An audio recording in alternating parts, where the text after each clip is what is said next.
দরবারের মধ্যে আসতে অক্ষম হয়ে গেছেন, কিন্তু ইমাম আহলে সুন্নাত তাদের জন্য টাকা পাঠিয়ে দিতেন। নয় বরং অনেক বড় বড় আলেম যাদের নামগুলো এখন নেওয়া অনেক সময়টা বিতর্কের কারণ হয়ে যায়, অনেক বড় বড় আলেম যারা টাকার অভাবে পড়তে পারে না, তাদেরকে ইমাম আহলে সুন্নাত এনে কিতাব কিনিয়ে ওনার পুরো সারা জীবনের খরচ দিয়ে ওনাদেরকে আলেম বানিয়েছে। তাহলে দুইটা গুণ পেলাম। কত দিছেন তো কোনো হিসাব নাই, কত দিছেন কোনো হিসাব নাই। কর্জদারে কর্জ দিতে পারে না, ওনার মুরিদ এক মুরিদ কর্জ করেছেন, কর্জ দিতে পারতেছে না, কর্জদারে ওনাকে বাঁধি রাখছে। নাম বলে ফেলে সবাই চিনে ফেলবে। কর্জদারে ওনাকে বাঁধি রাখছে। এখন বাঁধি রাখার পরে কর্জদারের ওই কর্জ ইমাম আহলে সুন্নাত আপন বালিশের নিচ থেকে বের করে করে 4 লাখ টাকা দিছে। জোর ওয়ার সুবহানাল্লাহ নগো দেখুন। আর ওয়াস গমলার নমাতের গমলার বালুর তরতম বাইরে করে করে 4 লাখ টাকা দিই হজহার এবার ফোয়া নইম হাসিমির এবার ফোয়ালর মুরিদুর কর্জ হনাদের দে, মুরিদুর কর্জ হনাদের দে, বিয়া হনাদের দে, ফিরে ফিরে ফিরে। এর চেয়ে বড় দলিল আর কি দরকার। এরপরে আসুন 3 নাম্বার। আমি এগুলো সব হাদিসের অনুবাদ করতেছি, আপনার মনোযোগ আছে তো? 3 নাম্বার, ওয়াতাকসিবুল মাদুম, নিঃস্বকে সহযোগিতা করেন, উপার্জন করে দেন। অনেক নিঃস্ব মানুষ যারা একেবারে নিঃস্ব হয়ে গেছেন, নিঃসম্বল হয়ে গেছেন, ইমাম আহলে সুন্নাত তাদেরকে এনে তাদের সব খরচ দিয়েছেন তো দিয়েছেন, অনেকজনকে সারা জীবনের জন্য রেখে দিয়েছেন। এমন অনেক প্রমাণ আছে, নাম বলা এখন দুষ্কর, এখন বলা এটা ফিতনার কারণ, সেজন্য নাম বলছি না। এখন এগুলো ফিতনার কারণে বলছি না। তাহলে 3টা গুণ আমরা পেলাম কিনা? সনহর পেলাম কিনা? 4 নাম্বার, মেহমানদেরকে মেহমানদারি করতেন। মেহমানদারি কেমন ছিলেন আপনারা জানেন। রাতের যতটা বাজুক না কেন, যেই মানুষ এসেছেন খালি যেতে পারে? খালি যেতে পারেছেন? কোনোদিন সম্ভব হয়েছে? কিছু না কিছু খেতে হবে। উনি যখন একেবারে বিমার, আমার ভাইরা, আমার এই চিত্রগুলো মনে পড়লে চোখের পানি রাখতে পারি না। হাসপাতালের মধ্যে যখন বেডে শুয়ে আছেন, তখনও যেই মানুষ গিয়েছেন উনি চুপ করে যদি দেখেছেন বাবা অমুক এসেছেন, ইমাম আহলে সুন্নাত তখন আমাদেরকে ডাক দিয়ে বলতেন ওনাকে চা দাও, ওনাকে নাস্তা দাও। এটা সে মহান জাত জিনার তুলনা আপনি আমি এই ধরনের পীরের তুলনা কি বের করতে পারবো? এই ধরনের তুলনা সারা পৃথিবীর মধ্যে নেই। এমন একজন মহান জাত আমরা পেয়েছি।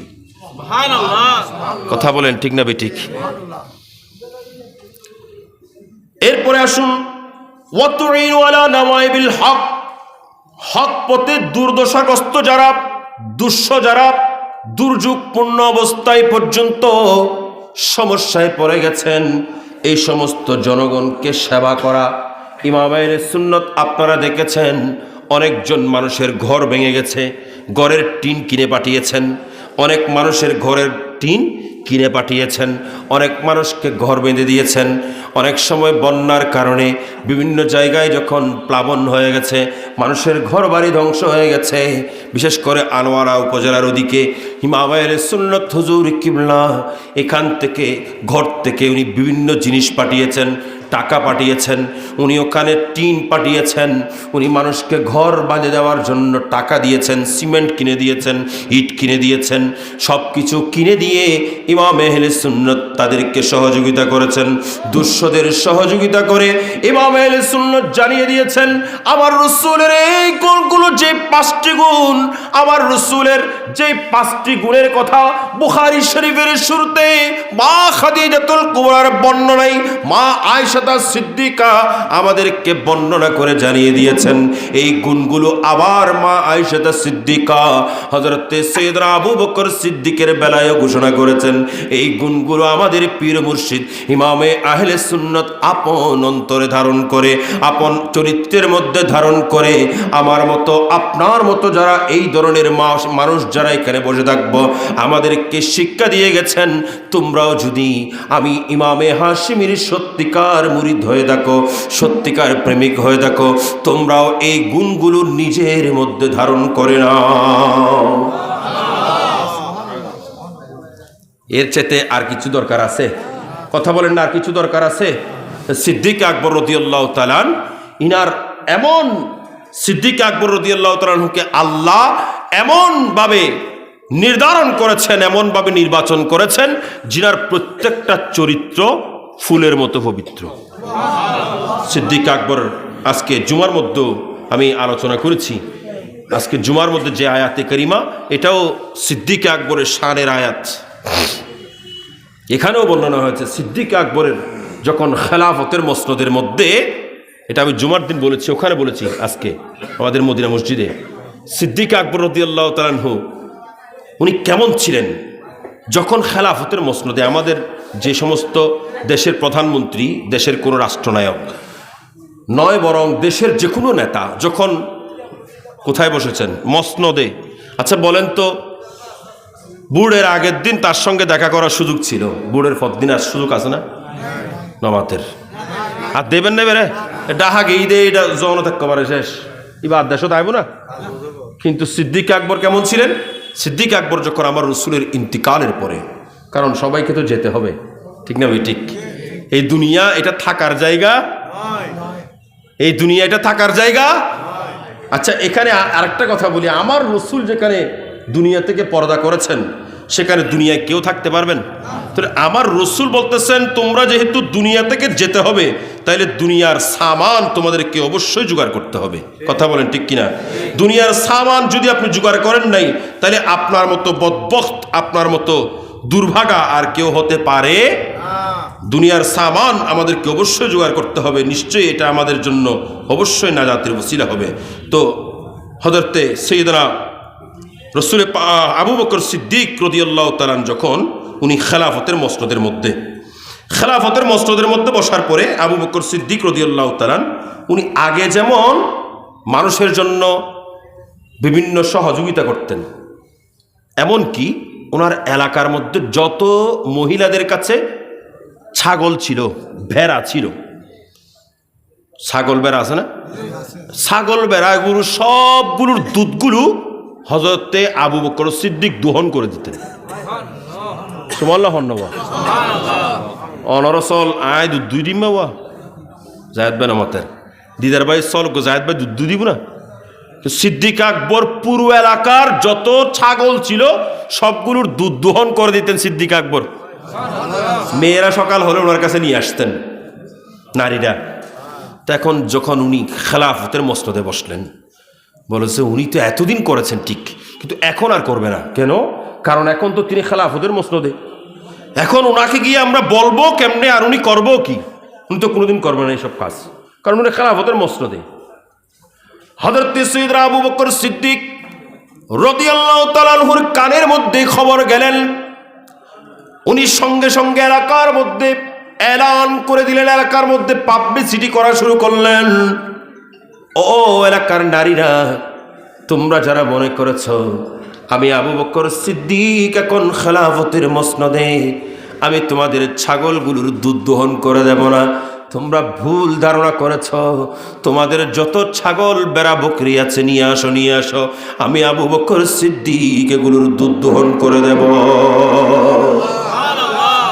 খেলাফতের মসনদে বসার 1 বছর কাল পর্যন্ত যতদিন ওই গ্রামের মধ্যে ছিলেন, ওই এলাকার মধ্যে ছিলেন, তিনি প্রত্যেক নারীদের ওই ছাগলগুলো, ভেড়াগুলো, দুম্বাগুলো, এগুলোর দুধ দহন করে দিয়ে দুনিয়াকে জানিয়ে দিয়েছেন, আমি আবু বকর সিদ্দিক খলিফা হয়েছি, খলিফাতুর রসুল হয়েছি, রসুলের খলিফা হয়েছি। কিন্তু আমি আবু বকর সিদ্দিক তোমাদের খাদিম, আমি একটা বড় দায়িত্ব নিয়ে এসেছি, আমি বড় দায়িত্ব নিয়ে এসেছি। আমি আবু বকর সিদ্দিক রাষ্ট্রপ্রধান হতে আসি নাই। এগুলোই হলো রাষ্ট্রপ্রধান। আজকের জুমার মধ্যে এমনও এসেছেন হযরতে উমর ইবনুল খাত্তাবের কথা, ফারুক আজমের কথা। ফারুক আজম উমর ইবনুল খাত্তাব কেমন রাষ্ট্রপ্রধান ছিলেন? ফারুক আজম উমর ইবনুল খাত্তাব রাষ্ট্রপ্রধানের দায়িত্ব পালন করতেছেন, এমন সময়ে ওনাকে খুঁজতে এসেছেন বহির্বিশ্ব থেকে, বহির্রাষ্ট্র থেকে একজন মানুষ। আমাদের দেশের মধ্যে বিভিন্ন রাষ্ট্র থেকে মানুষ আসে না, দেখা করতে আসে না? প্রধানমন্ত্রীর সঙ্গে, প্রেসিডেন্টের সঙ্গে দেখা করতে আসেন।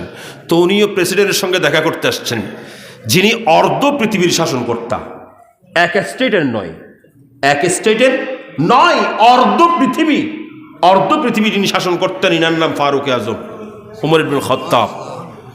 খোঁজ নিতে লাগলেন ফারুক আজম উমর ইবনুল খাত্তাব, ওনার প্রেসিডেন্টের ভবন কোথায়, রাষ্ট্রীয় ভবন কোথায়? খুঁজতেছেন, দেখে তো রাষ্ট্রীয় ভবন নাই। কিন্তু রাষ্ট্রীয় ভবন কোথায়? হয়তো রাষ্ট্রীয় ভবন তো নাই। তো উনি রাষ্ট্র পরিচালনা কোথায় বসে করেন? বলছে ওই মসজিদ নববীতে বসে করেন। সুবহানাল্লাহ বলেন। আচ্ছা, এবার খুঁজতে খুঁজতে বলে যে ঠিক আছে, মসজিদ নববীতে বসে করেন। এখন উনি কই? ওনার সঙ্গে একটু দেখা করবো। উনি কি দেশে আছেন? বলে যে হ্যাঁ, উনি দেশে আছেন। তো ওনার সঙ্গে একটু দেখা করবো। দেখা করতেই হবে? বলে যে হ্যাঁ, করতে হবে। বলে যে উনি তো এখন রেস্ট করতেছেন, দেখা করবা? বলে যে হ্যাঁ, দেখা করবো, আসো তাহলে। ওই ব্যক্তিকে নিলেন, হাত ধরে আমার রাসূলের আরেকজন সাহাবী ওনাকে নিয়ে আসলেন, এনে দেখিয়ে দিলেন, ওই যে সামনে দেখতে পাচ্ছ, মাথার নিচে একটা শক্ত ইট দিয়ে একটা চাদর বিছিয়ে রোদের মধ্যে শুয়ে আছেন, ইনি হলেন আমাদের খলিফা গাইজুল মুনাফিকিন হযরতে উমর ইবনুল খাত্তাব। উমর ইবনুল খাত্তাবকে দেখে ওই ব্যক্তি অবাক হয়ে গেলেন। ইসলামী রাষ্ট্রের একজন রাষ্ট্রপ্রধান, অর্ধ পৃথিবীর শাসনকর্তা, তিনি মাথার নিচে ইট দিয়ে এভাবে শুয়ে আছেন, এটা কেমন কথা? উমর ইবনুল খাত্তাব বলেন, আমি তো রাষ্ট্রীয় যেই খরচগুলো, এগুলো তোর নিজের ব্যক্তিগত খরচের জন্য ব্যবহার করতে পারি না।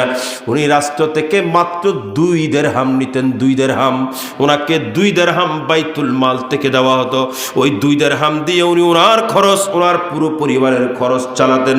হযরত উমর ইবনুল খাত্তাবের কথা বলতে গিয়ে আরো একটা কথা মনে এসে গেল।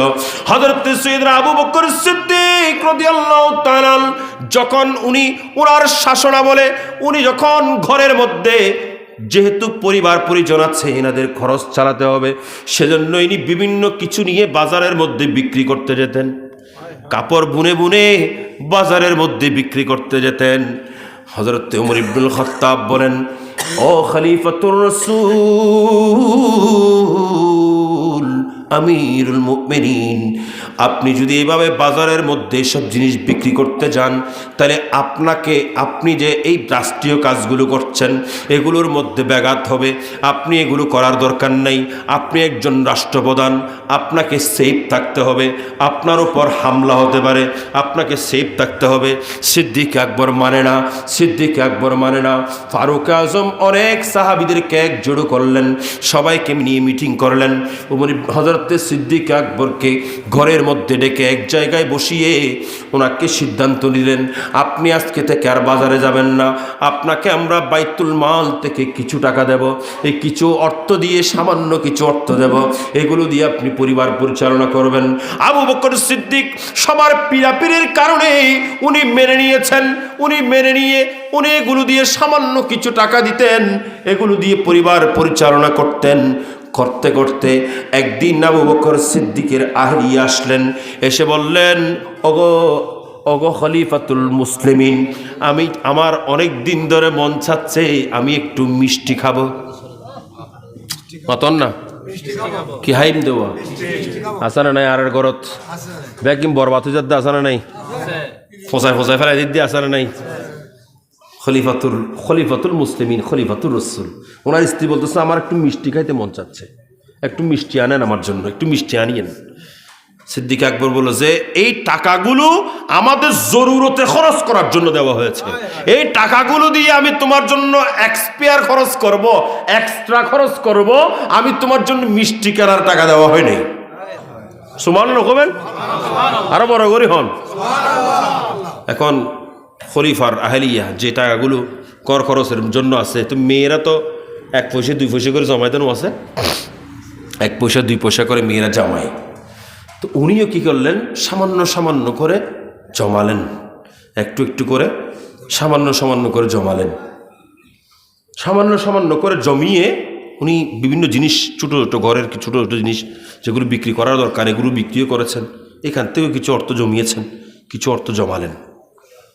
একদিন সিদ্দিক আকবর বের হচ্ছেন, ওনার হাতের মধ্যে টাকা দিছেন, বলছে ওগো খলিফাতুল মুসলিমিন, খলিফাতুর রসুল, এই টাকাগুলো দিয়ে আমাদের জন্য একটু মিষ্টি আনবেন আপনি। উনি হাতের মধ্যে নিয়ে বলে যে এই টাকাগুলো করতে গেছলো, বলে যে আমি ছোটো ছোটো জিনিস বিক্রিও করেছি, আবার কিছু কিছু টাকা জমিয়েছি, যেগুলো ঘর খরচের টাকা ছিল ওখান থেকে সামান্য সামান্য জমিয়েছি। সামান্য সামান্য জমাতে জমাতে 2-3 মাস লেগেছে, আমি এই মিষ্টির টাকা জোগাড় করেছি, একটু আমার জন্য মিষ্টি নিয়ে আসবেন। সিদ্দিক আকবর কি করলেন, এই টাকাগুলো নিয়ে বাইতুল মালে জমা করে দিয়েছেন।